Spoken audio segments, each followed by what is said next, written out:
Okay, so we have talked about the mechanism you need in order to achieve QoS. In order to, when we say achieve QoS, it implies that we want to allocate bandwidth to flows or classes of flows. Okay, and two total solutions, in-serve and deep-serve. In in-serve, it says that we want to provide per flow QoS. Okay, and it divides the service into. I think the terminology here, there are many terminologies, but I don't think you need to memorize this. You just need to know the concept. So the concept here is it says that a flow is a basic management unit, and it tries to support accurate quality control for all the flows, for each flow. And resource reservation is dynamic, and all traffic control functions are embedded in the router. And all router in the network must be the same to be in-serve aware. So every router needs to be in-serve capable with the six mechanism. The six mechanism, 3 in the control plane, 3 in the data plane. And a flow is a unit of management unit, which is very fine granularity. The granularity is very fine, very small. And it divided the service into 3 classes. That's the original one, the best effort. The best effort is the original one we have on the internet. And it provides 2 classes. One is guaranteed, one is control load. The guarantee what? Guarantee 2 things. One is bandwidth, one is latency, the delay bound. The end-to-end delay bound. And control load does not provide bandwidth guarantee, does not provide latency guarantee, but it provides a soft guarantee, saying it will provide a lightly loaded network for the application. Lightly loaded. So it does not say, okay, how much latency or how much bandwidth you can get, but it only say that it won't be with this service you won't get congested. You won't get congested, but with this you might get congested. So it's a very without clear parameters for the control load. Okay, that's the service you want to provide. But here, for the traffic source, you need to provide these 3 parameters. That's called the traffic descriptor. One is the peak rate, mean rate, and burst length, burst size. Peak rate, mean rate, burst length. So it needs to say the average rate you have. In the meantime, you also need to tell the network the peak rate you have. So my peak rate might be 5 megabits per second. My mean rate is 2 megabits per second. And my burst length is, say,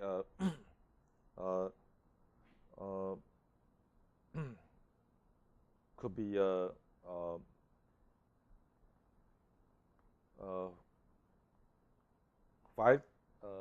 5,000 bytes. Okay, 5,000 bytes.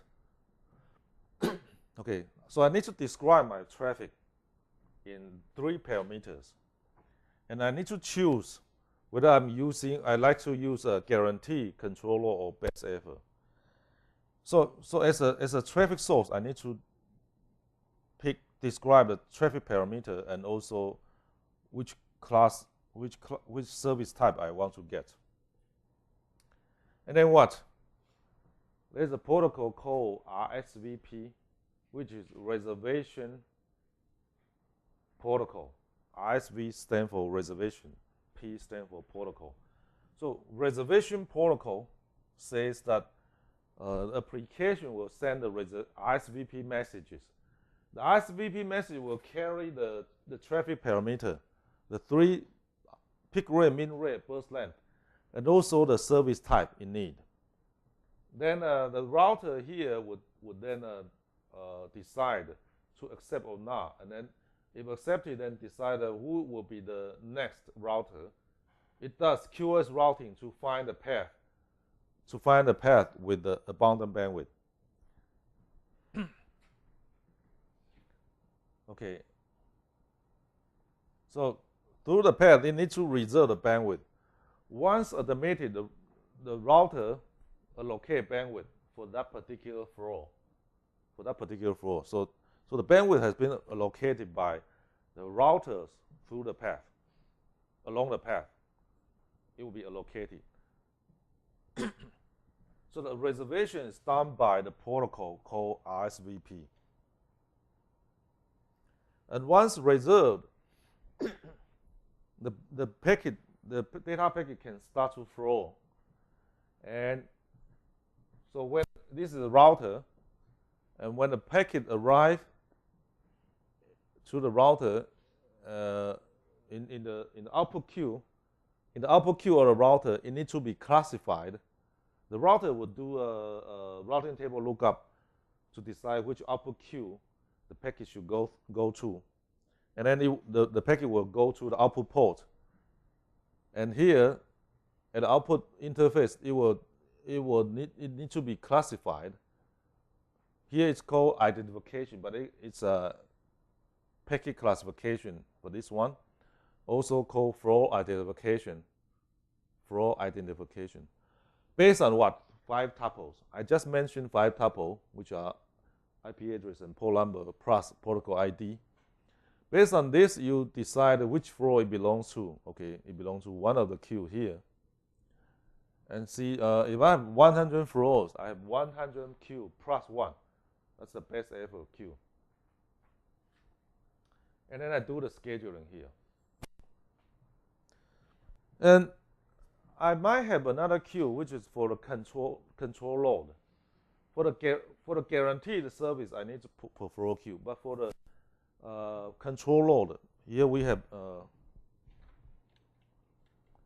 guaranteed.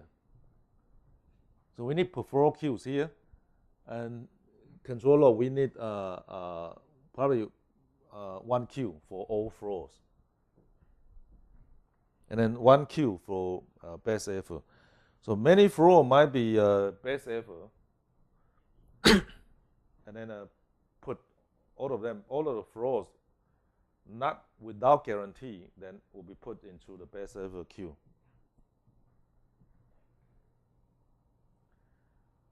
Okay, here's the diff serve.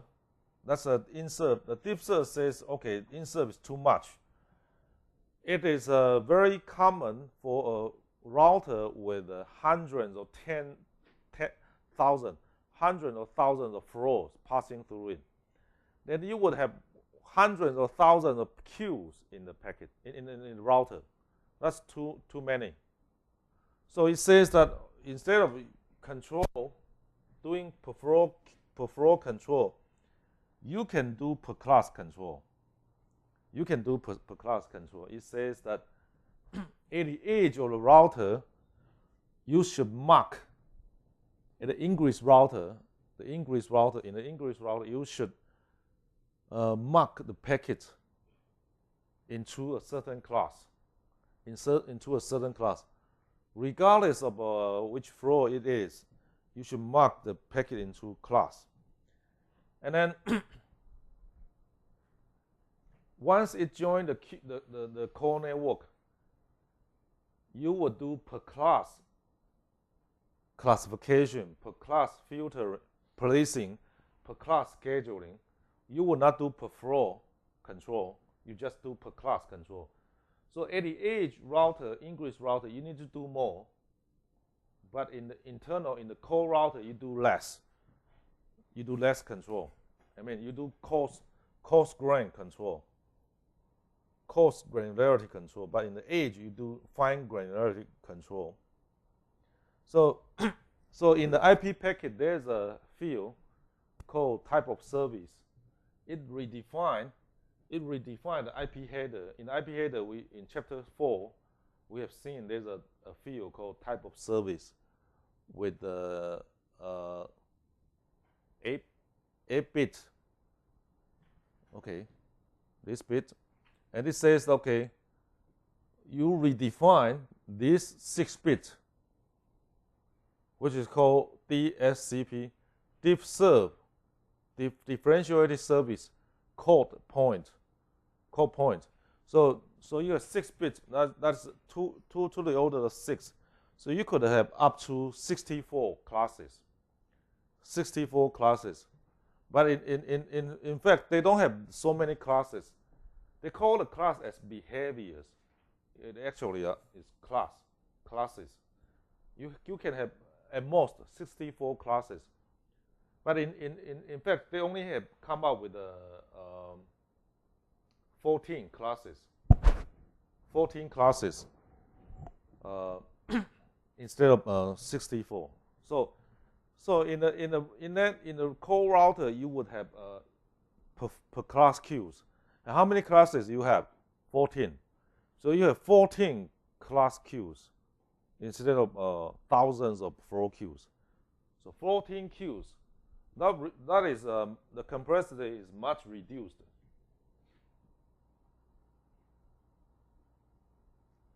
And here is the classes of service. Okay, here's one type of service called assure forwarding, and expedient forwarding, and then best effort. So this is similar to control law in INSERV, and this is similar to guaranteed in the INSERV, the assure forwarding, similar to guaranteed in integrated service. And here they divided AF assure forwarding into 12 classes.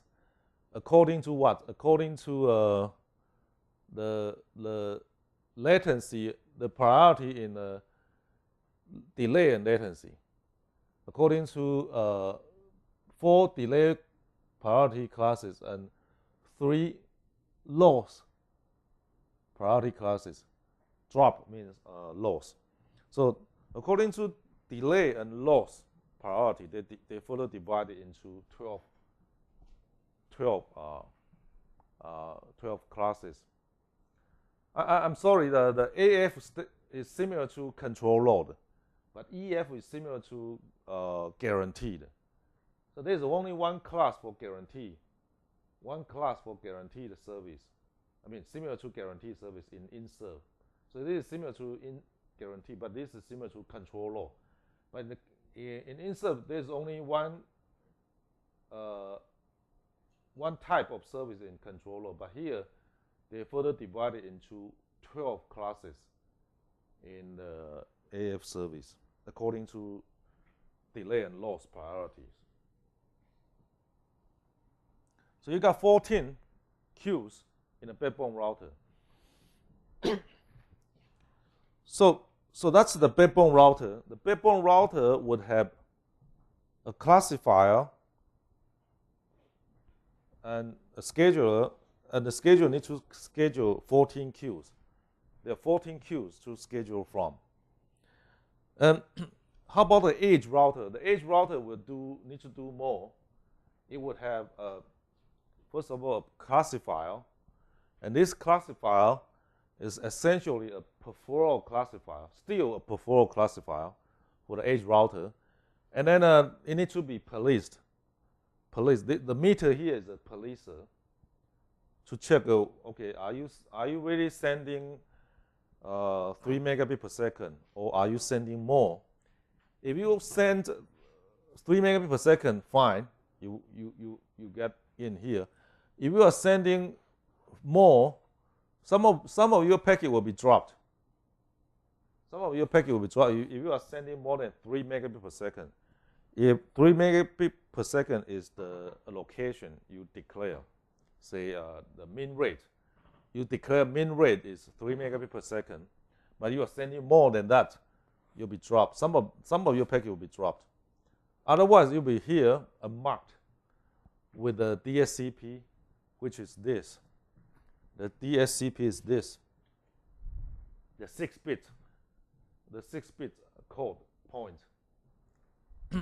And then once marked, it will be shaped again by policer. This is similar to this, but this is before checking you have compliant. But here it's you have compliant. So I want to shape your traffic so that it's not so bursty. And then there's a DSCP classifier based on the call point, just one single field. It's a single field classifier, and then Q per class Q scheduler here. Class Q scheduler here. That's 14 queues. There'll be 14 queues for the scheduler. That's the edge router, but the core router is simpler with just the DSCP classifier and the per class Q scheduler with 14 queues. Okay, so that's the ingress router and also the core router. So comparing INSERV and DSERV, you will see that INSERV is per flow based. It does per flow control, but here it's per class. In INSERV, the routers are the same. They all need to have those 6 building blocks. But here, the edge router will be more complicated, but the core router is much simpler. And they define a service type. They all define a guarantee and control law. Here, the guarantee is called EF, but the control law is called AF, with the AF further divided into 12 classes. And guarantee, it does reservation for each floor, but here I don't reserve for each particular floor. I reserve for classes of floor, a class of floors. And it tries to provide end-to-end guarantee, but here I only provide within a domain, within an ISP. Okay.